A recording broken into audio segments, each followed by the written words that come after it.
So we're going to go ahead and get started. We'll do short introductions. We'll just have the guys do themselves. And I'll just start with you. Just who are you and where are you coming from? Hello. I'm very glad to be here with you. My name is Taceddin Köprü. I'm from Turkey. I'm working at a Turkish defense company. Its name is Havelsan. We are basically providing software solutions for military, especially command control, battle management, logistic management, supply management, all sort of software. We are focused on now AI and autonomy. We are building Turkey's only multi-domain autonomous system, land, air, above water, underwater. I'm happy to share with you my vision for the future. Thank you. My name is Julie Angus. I'm the CEO and co-founder of Open Ocean Robotics. We're a Canadian-based uncrewed surface vehicle company. Our USVs can do persistent monitoring in difficult conditions. So they're designed to be self-righting, to go out for weeks and months. And really, the reason that I started this company is because I believe that our oceans need to be better understood, to protect them, to secure them, and to enable industry to operate better on them. And I think one of the big challenges is getting data from our oceans. So finding platforms that can collect a range of data and empowering them with AI, communication, and many of the things we talked about here, I think is a powerful solution that will help advance and secure this entire industry. Hey, good afternoon. My name is Michael Brasser. I'm the founder and former Commodore of Task Force 59. Task Force 59 was set up to rapidly adopt robotics and artificial intelligence to get after operational problems and secure the waters surrounding the Arabian Peninsula.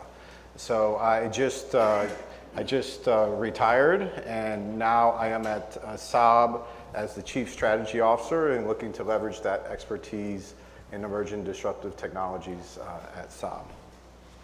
Good afternoon, I'm Sam Bendet. I am part of the CNA's Russia Studies program. I look at the development of Russian military technology, especially their use and application of robotics, autonomous systems, uncrewed systems, and artificial intelligence. I've been at CNA since 2016, and my team has always had a very sharp focus on what Russian military is developing and using in Syria and of course now in Ukraine. We are obviously observing what Russian military is and is not doing with respect to military autonomy and other applications. So I look forward to discussing this today.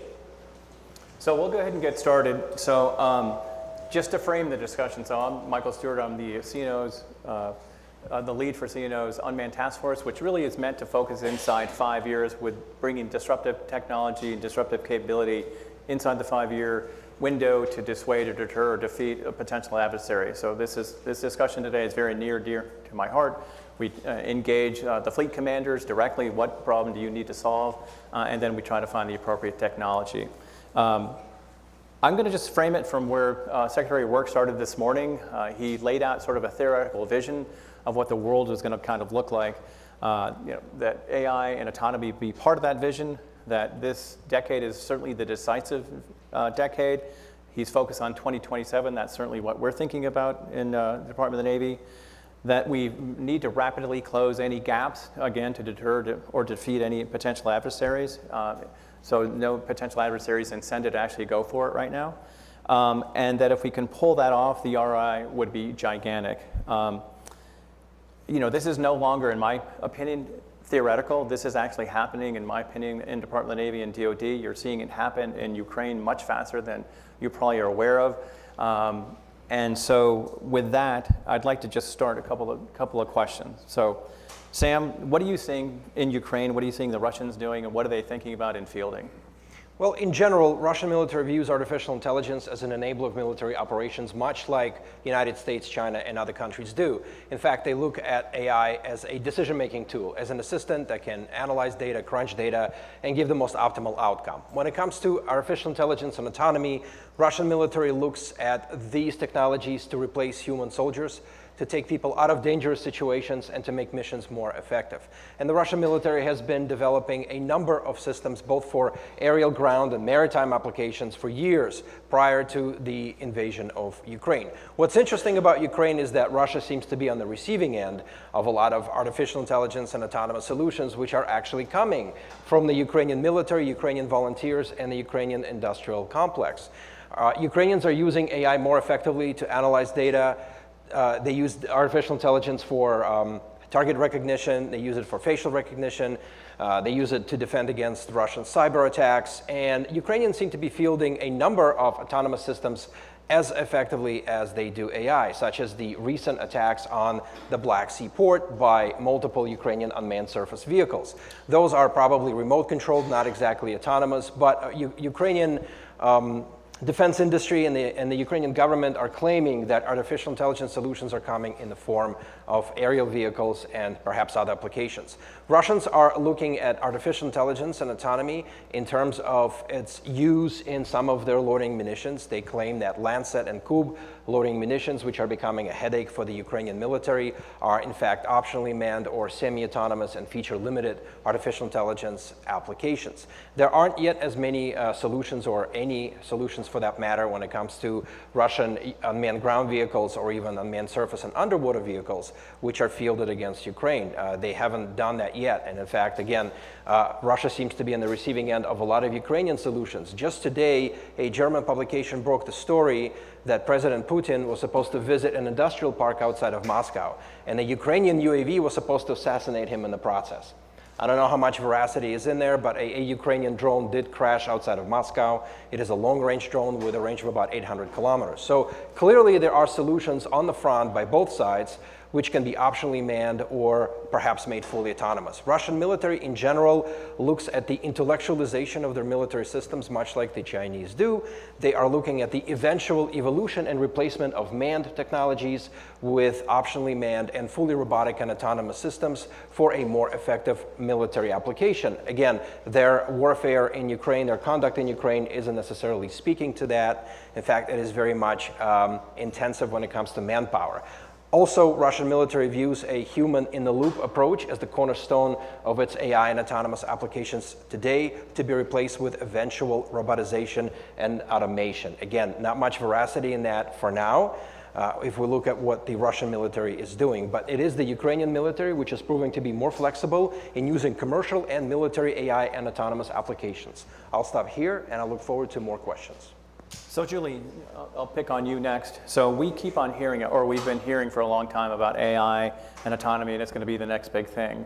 And it's, some of the speakers mentioned this morning that that people get let down.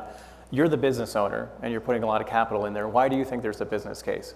For monitoring the oceans, I think there's a real essential case for it. When you think of our oceans, they're vast, they cover 70% of our planet. It's hard to get tech out there, and it's hard to communicate with tech. So when we think of our company, we have these little drones that can go out in the ocean for weeks or months at a time. Being able to stay in touch, having communication, those are all challenges. So if you can do more on the edge computing, whether it's for sensing, whether you're doing anomaly detection, whether it's for detecting things on the horizon or your own functionality, whether it's for navigating, collision avoidance, this is all essential. So I think for the maritime environment, if we're truly looking at being able to build a comprehensive picture of understanding, I think AI is essential for us to be able to do that, just because of the challenges of operating out there. And we're already seeing that to some extent with machine learning, with camera vision. We're able to detect objects, identify things. With acoustics, we're able to detect vocalizations of marine mammals, to detect vessels. We're able to do some basic obstacle avoidance, but it is still very much, human in the loop. But that's going to continue to, change and go up that progression towards full autonomy, and it will be,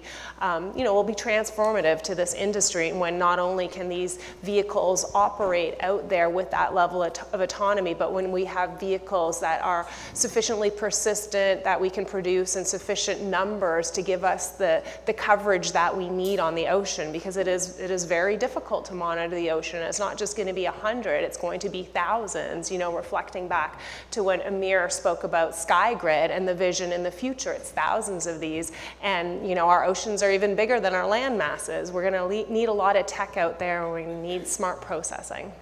So let's take that idea. If I heard Julie correctly, it's a great monitoring technology on vast oceans. So we've got Commodore Michael Brasser up next, who took that idea. So just to give you a little background, he was at NATO, was thinking about something called Digital Ocean. He went to Central Command and suddenly discovered he had very few assets, he and Vice Admiral Cooper, with which to monitor their area of operations. So if CENTCOM had called up and said, hey, could you tell me what's going on in the Arabian Gulf? He's not sure he had a particularly good answer. What's going on in the Red Sea? Not a particularly good answer. So he wanted to go take sort of Julie's vision, the vision that they developed at NATO, and operationalize that. So if you're one of the few people in the room who probably have never heard of Michael Brasser, you're clearly not on LinkedIn. But a dear friend of mine, so I was going to put, let's post right now. Much good lies ahead. But anyway, so you took that vision and operationalized it. Tell me what we've learned about it and what's going on with that vision. Yeah, so as Michael he framed the problem really kind of well. The problem we were facing in CENTCOM was problem-rich environment, and Sky kind of alluded to that. It's a kinetic space, vast area to cover, limited assets. Gone are the day of 2 carrier strike groups in the Arabian Gulf. It's literally, you know, a couple of destroyers. And so this was the classic case of necessity is the mother of invention. We have problems now, not in 2030 or 2040, and we need to solve them ourselves. So we were looking at commercial dual-use technology to basically get as many sensors out in the water as possible. And we used some of Julie's products, the Data Explorer, and we wanted to get a lot of sensors out there, fuse the data, and then exploit that data with machine learning and AI to be more precise in how we deploy our manned assets. And as a matter of fact, Spark Cognition did our first digital ocean prototype, which is essentially what I just described there. So we could be more precise in the limited assets we did have. What I learned was this stuff is really easy to talk about and very, very hard to do in the real world. In the Middle East, it's hot, it's sandy, it's salty, it's intense. It is literally robotics and artificial intelligence at the tactical edge. Digits don't flow like you always expect. The robots don't always do what you always expect. And there is no substitute. And while I think this is a great environment, and I love what Amir and Logan have done here at HyperWorks, there's no substitute to doing it in the operational environment versus real problems alongside operators because of the paced iteration. So we were doing exercises basically every other week. We were iterating at a pace that only rivals what you see in Ukraine today. And we were seeing sort of software advances within weeks, hardware advances within months. And you know, before I left, these were kind of the final statistics when I left. 35,000 hours experience of robotics above, on, and below the water, 4 digital ocean prototypes, 20 bilateral and multilateral exercises, including an exercise off the coast of Portugal with NATO and an exercise off the coast of Australia with Five Eyes called Autonomous Warrior. So that sort of pace and iteration really unlocked a learning and a pace of learning that, like I said, is only rivaled by what you see in Ukraine. Let me foot stomp that for a second. So certainly if you've worked in the Pentagon and we've got General Allen here, I'm going to suspect that for years he heard about the promise of AI, and you got President Dunlop, it's going to be amazing. And I certainly know if somebody had stuck a camera in my face a year ago and said, is AI going to be important? I'd say, oh, absolutely. And if they'd say, can you tell me why? I'd say, I have no idea, but I know I'm supposed to say that. And I think what I saw in Task Force 59 is their pace of innovation, their pace of experimenting for the first time actually showed to operational commanders why you cared. And specifically, you could, very much like what Julie said, you could sift through, and what Michael said, you could sift through 100 or 1,000 contacts, and the AI could actually sift through and say, of those 100 contacts, these are the 10 you care about. And oh, by the way, you're missing these 15 that you were completely unaware of, right? So I just wanted to foot stomp that I think their contribution 59 is it really showed the Pentagon why you care about AI. And you'll see that Secretary of the Navy just announced that we're going to roll this out to 4th Fleet and potentially other fleets very quickly. And I'm going to come back to how fast you did it. Taji, okay, so we see a lot of pace, we see a lot of promise. We're sort of the initial stages of what's going on. How do we really fully operationalize this? If 2027 is the vision and we got to go fast, what do we need to do? Okay, can you put my slides, please? Okay, I just want to briefly tell that the hyperwar, actually we are in the hyperbox now, and as in the morning, Mr. Amir Hussein talked about the hyperwar era. Actually, it goes back to 2016, could be kind of old, but I think it's beginning now. So we are hyper-connected. All technologies are hyper-connected. There are so many copycats. You invent something, and from the patent, you can build a prototype in just one day. So the speed is not the answer, okay? What I say is, the idea is to provide more cognitive capability. The AI is not to replace human brain, to increase the cognitive capability. So what we gain, enhanced decision-making, more synergy, especially what we want to give surprise to the enemy, adversary, right? Deception.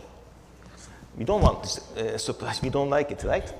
And also better understanding of what's going on, okay? Situational awareness, and especially, of course, as you said now, is spirit force protection, protection of each other. So these effects are, I think, the most important outcomes in the midterm, okay?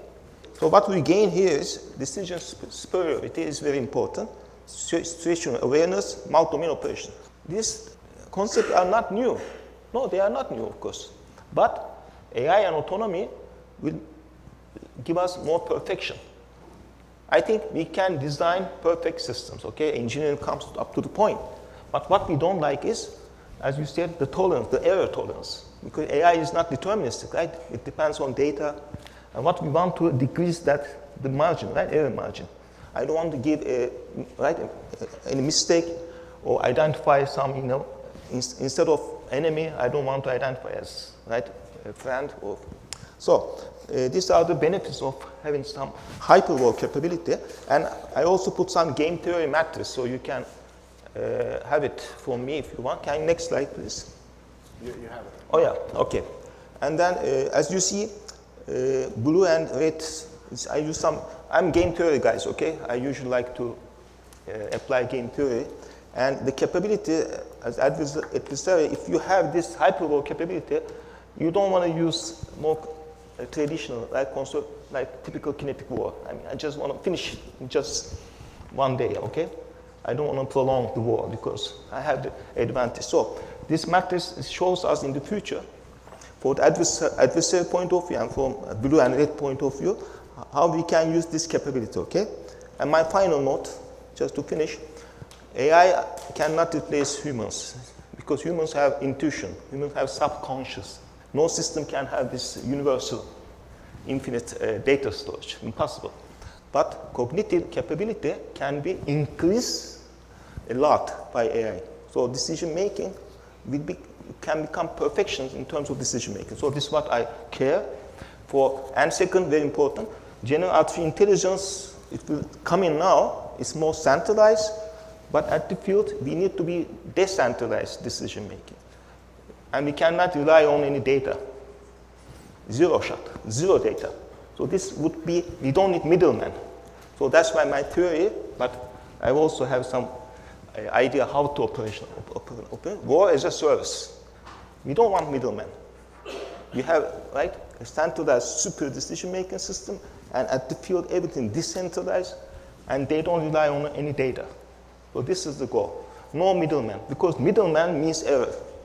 Data propagation is very problematic. So thank you very much. So this is my review and how we can. So Ben, back to you for a second. So I have to say, when I'm looking at the Ukraine conflict, there's two images that I think about.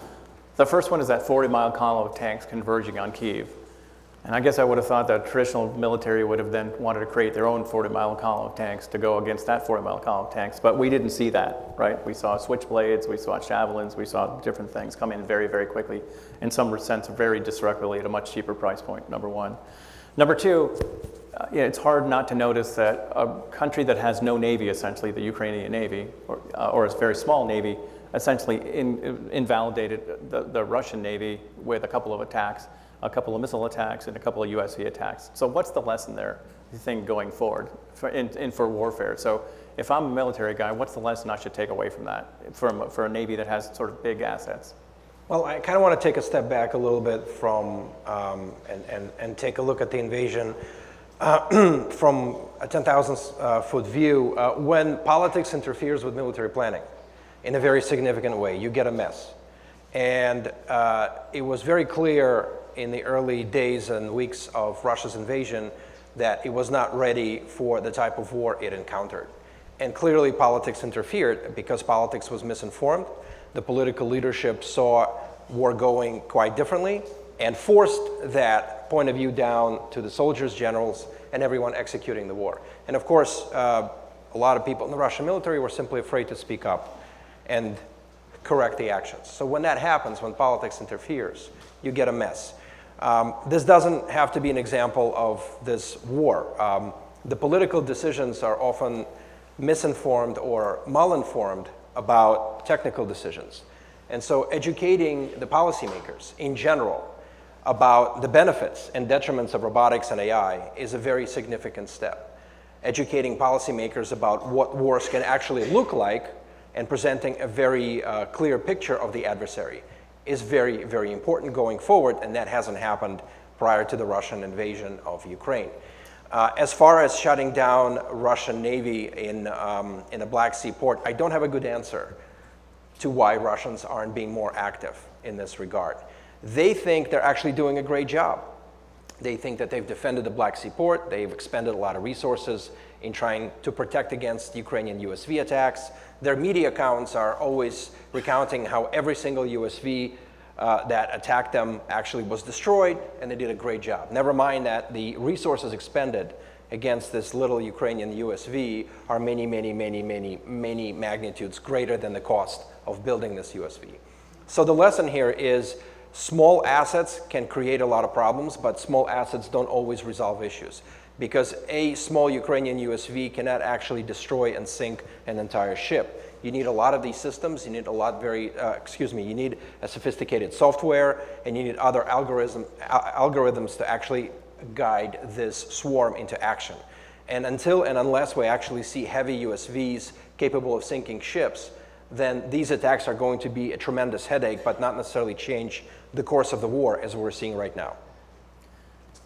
The next question I'm going to sort of give to both of you guys, right? So one of the interesting things that you're seeing is, if you've ever dealt with the DoD, it's really hard to do business with the DoD. There's an enormous barrier to entry. It's very bureaucratic. It takes forever. Venture money doesn't like to come because it's, good Lord, the payback takes a gazillion years. They're high risk.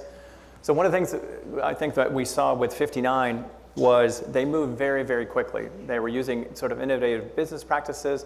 Number one, they were moving very quickly. Number two, and then you had non-traditional players like Julie getting to be in theater fairly quickly. So I'd be curious if you could describe the model. What were you thinking about? And then as the business owner, what was it like to actually integrate with this model? And can you also talk about your timeline, which I'm not sure people understand. So, we launched in September of 2021, and we were FOC 18 months later, which in September 2021, we were literally an idea, a 2-page white paper, and by 18 months later, we were a fully operational task force with, like I mentioned, 35,000 hours of experience. And that was enabled by partnerships with industry, academia, and regional and regional and global partners. And so what we endeavored to do was create a very low barrier to entry and partner to essentially scale quicker. Admiral Cooper came out with a 100 USV fleet idea, and the 100 USV fleet was 80% allies and partners, 20% US. And so what we needed was tech now. We were really intrigued by what we were seeing in the private sector, whether it's Julie's solution or a lot of other solutions we saw in terms of robotics. But what we really were excited about was the power of artificial intelligence to make sense of that data and really help us be, like I said, very much more precise than we than we could be without. And interestingly enough, we actually had a tuna fishing company that we leveraged in the early days.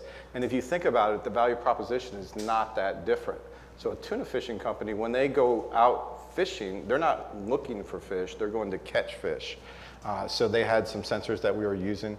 We're doing the same thing. When we send our destroyer out, we're not going to look for trouble, we're going to interdict and prevent trouble because we know where it's happening. And I just want to kind of touch on a thing, just how powerful this task force became a strategic lever. It was a partner of choice with our allies in the region, and we were fighting an abandonment narrative. Everybody was saying, we're out of Afghanistan, we're leaving the region. We come in with these sort of innovative ideas, these robots, and we were the new hotness in the region, and everybody wanted to partner with us. So that's kind of on the friend side.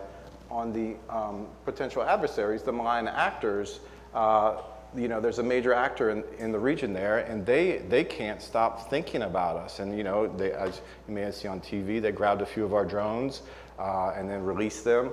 But we are in their headspace with a fairly amount of small resource, and just a pace of iteration and partnership. So I think that's key. But I also want to mention one thing. This is a kind of a funny story. So when I was at 5'9", I said, look, I don't want to hear anybody call our industry folks vendors. I said, vendors sell popcorn and beer at baseball games, right?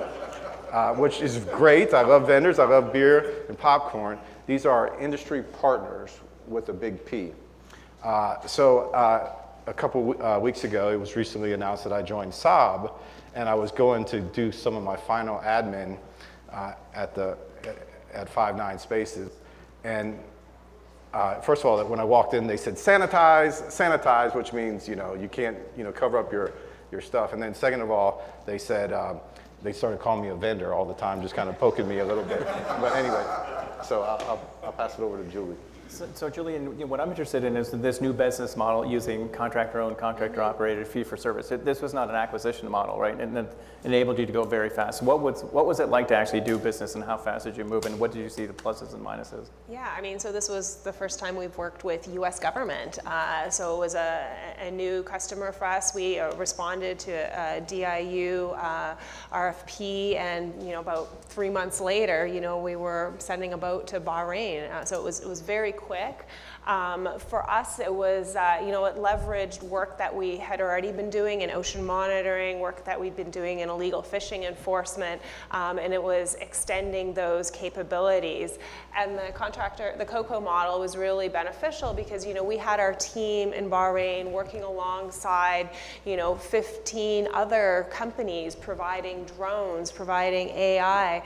And so it was Michael did a really good job setting the stage. He wanted us to be a team, to be partners, to work together, to learn from each other. And I think that's a very important strength, and I think that is something that was truly lived. So, our technology became stronger as a result. We continuously iterated. We found out how we can be more interoperable with other, technology providers, how we can all collect sensor data better and feed it into a common system so that AI can provide those insights we need.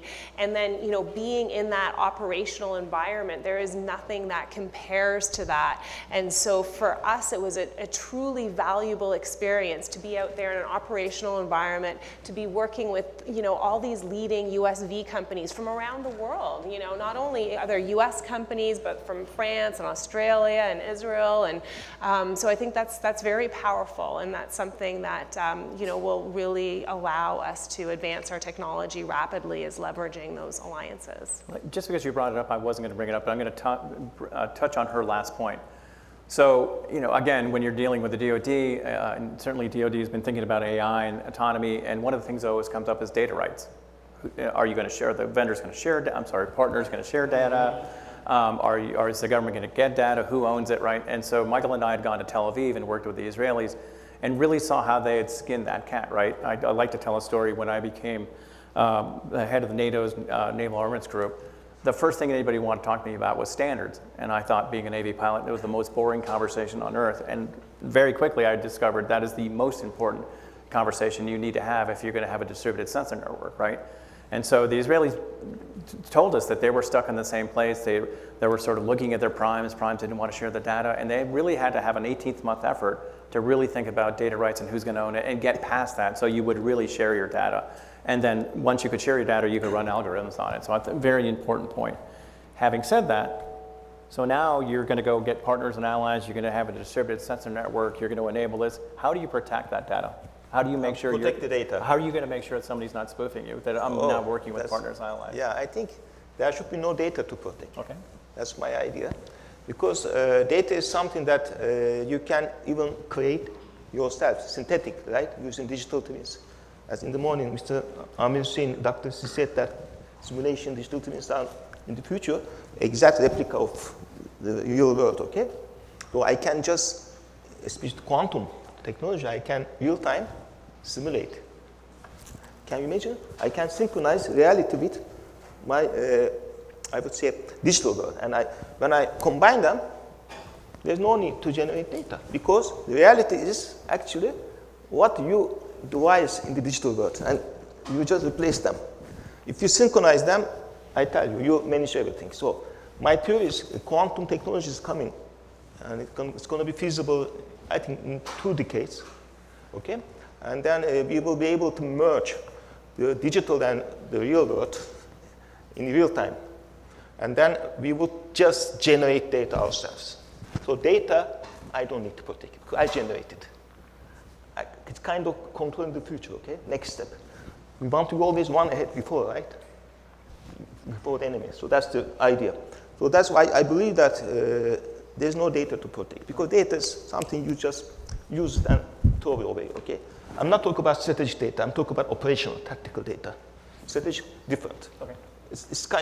I'm telling you, strategy is done by a few people, not it's not a decentralized focus. So my vision is real-time integration between digital and real world. You generate the data. Actually, you inject data to the real world, and then you control the next step. But that's how it should be. Sure. Otherwise, you cannot win. So thank you. So I'm going to suspect you guys are tired of me asking questions, so I'd like to hear your questions if anybody's got one out there. Go ahead. I was just curious about the panel's opinion on the war and how does it end between Russia and Ukraine, and when does it end? I wish I had that crystal ball. I don't have a good answer. I think a lot of our presumptions, a lot of our predictions have proven untrue. We have to be careful about making assumptions about what is happening now and extrapolating what may happen based on what we're seeing right now.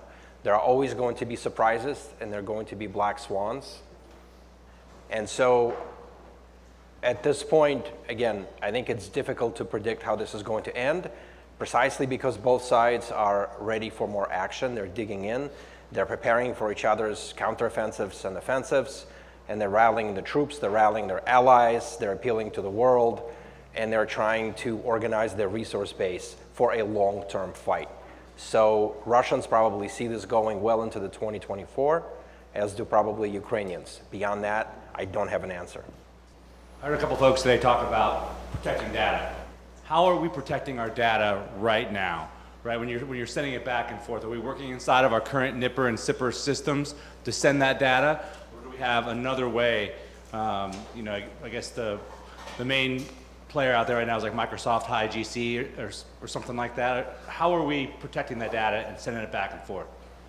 You want to hit that? Yeah, so in the case of Task Force 59, we were, in many instances, leveraging dual-use commercial technologies. So we were using, that was a very intentional reason. Number one, we wanted to be able to share with our partners and allies. So unclassified data is much easier to share than classified data. Number two, we're out there on the tactical edge, and we don't want exquisite capability to fall in the hands of potential adversaries. So, for example, we wouldn't want crypto on the sail drone that got captured. So we are leveraging commercial encryption, which in many cases is better than DoD encryption. It's 258-bit encryption, And we felt fairly confident that our data was protected. But we were using commercial available encryption for the reasons that I just articulated. Is that across DoD though, or Navy? Or is everybody trying to use the same systems, or is everybody using a different system? So I would bifurcate it with sort of the big Navy and what we're doing with experimentation, right? So one of the questions that I'd sort of piggyback on what Michael said. So when we started doing 59, right, there were a lot of questions of what's the future going to look like in 5 years and 10 years, and how are you going to do all the security, and how are you going to integrate it into classified networks? And there were just a ton of questions. And I think what we were trying to do was a crawl, walk, run, right? And what Michael and his team were doing with the COCO model, because they were disrupting the business model, they were moving at pace, they were lowering the barriers to entry, they were experimenting in theater, as opposed to sort of taking a piece of technology, just looking at it and admiring it by itself. They were putting an operational setting, right? And so I think what we are learning is what is really the limits of AI and autonomy? What does it really look like? What does man-to-man teaming really look like? What's edge computing really look like, right? So it was really, let's leverage commercial tech as fast as we can go just to really learn. And I think now as we're learning more lessons, we're like, well, how would you encrypt it? How would you actually put it in a classified network? But I would say, when I've talked to operational commanders, will say, like, would you like to have, would you be fine with commercial technology because it's going to give you a view in a place you don't know? And they're like, yeah, sure. Up to me to figure out. I think you sort of alluded to Julia associated. It doesn't mean you're going to go shoot on it, but it just, you're suddenly going to know there's a guy, there's an intruder in the back of your house or something, and maybe you're going to go call the cops. It doesn't mean you're going to go shoot the guy. But if you understand what the analogy. Do you guys want to comment on that? Yeah, and then the other piece is resilient mesh networks to get the data back to what we call the Robotics Operations Center. And what we found out, and the only way you find out is by actually doing, is that we were collaborating our mesh networks. And so we're more focused on pushing the AI out to the edge. And so we're only getting the data we really need back in the Robotics Operations Center. So, I mean, all these are interconnected, but yeah, the security of the data is important. But sometimes, this is my personal view, I'm not speaking on behalf of Five9 or Saab, just that I think we tend to over-classify, and what it does is prevent from getting the information to the people that need it most in a timely manner. Also, it depends on how long you want to protect your data. If you want to protect your data for 1 day, it's different. For 1 second, it's different. So it depends on how, I tell you, quantum resistant protocols are now coming, okay? We have now designing, and they will protect against quantum attacks. So that's kind of insurance, okay, for short term. But for long term, you cannot protect your data. It's very difficult. For, I would say, 1 year or months to protect data is very hard. Noreen McDonald, I'm with RAIN. I wonder if you could speak to the topic at the sort of larger level of the geopolitical alliances, which might be NATO or other alliances, or generally speaking, the alliances between government and industry, where you see it's at and where it needs to go. I can take that one. So before I was at Five9, I was at NATO. Collaboration was in my DNA. The only way to scale this effort, at least in the maritime, is through allies and partners. The ocean is too massive. It's a math problem. And so, we have to lower the barrier and enabling sharing and partnerships across NATO, across regional and global partners. So I see more of it. And it's actually out of necessity. It's, like I said, the ocean is massive. And I also see more partnering with industry because quite frankly, they move, or I should say we, because I'm in the industry now, we move faster than government. And one thing I would say is, he talked about the classification issue. So I'm also in NATO, but I also work with other partners and allies. And I think people have a tendency to overclassify stuff and just there's a classification, secret, no foreign, and they just stamp no foreign, which is no foreign. Well, it's kind of hard to have allies and partners if you can't talk to them.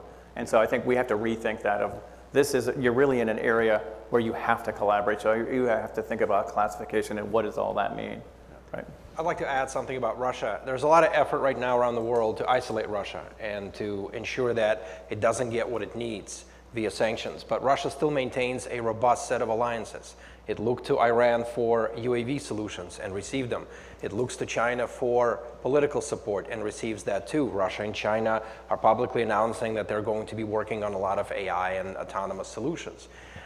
Russia has a lot of silent partners, meaning countries that don't normally speak up in its favor but are not necessarily part of the sanctions. Most of Africa is not necessarily on board with Western sanctions against Africa.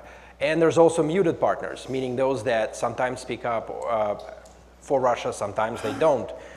Countries like India, which is a significant source of political alliances for Russia as well. There's also plenty of countries which are unwitting partners because they don't know whether or not their territory is used as transshipment of various high-tech parts to Russia, like the Caucasus, like Central Asia and many other countries. So alliances are important to Russia just like they are important to the Western world as well. One of the things that we're seeing in regards to like sort of intellectual property is if you want to work with partners and allies, then you've got to think about exactly the question you had is why is a commercial entity incented, and then how do you work with a foreign partner? And when you've got things like ITAR, that the moment you touch it, then you can't share the data. So this is, again, it's something I think we're learning, and as opposed to just sitting there and saying, well, you can't do it. Well, I think, as Michael says, necessity is the mother of invention, and you really got clear and present danger, you've got to respond. And I think people are now willing to really ask those questions, right? And working in a cross-functional team and really attacking not just the tech. And that my final point is, I think what DoD is recognizing, and I don't really want to speak for DoD, but I think people are starting to understand that this is really a technology adoption problem. This is much more a business problem than it is a technology. I would say that you're swimming in technology. It's how you access it, and you access it very quickly. So those are the kind of questions we really have to figure out. First of all, it's an adoption problem, it's an adoption opportunity, and it's a human. This is very, very much a human thing. I spent more than 50% of my time recruiting world-class talent to get after this opportunity. Sky Moore, who you saw earlier today, she was at 5'9" before. This type of talent is key to adopting and actually moving the needle in this space. You guys, make amazing technology, and I speak this as the former door of Task Force 59. We got to hustle, and we got to lower the barrier, and we need it in our hands.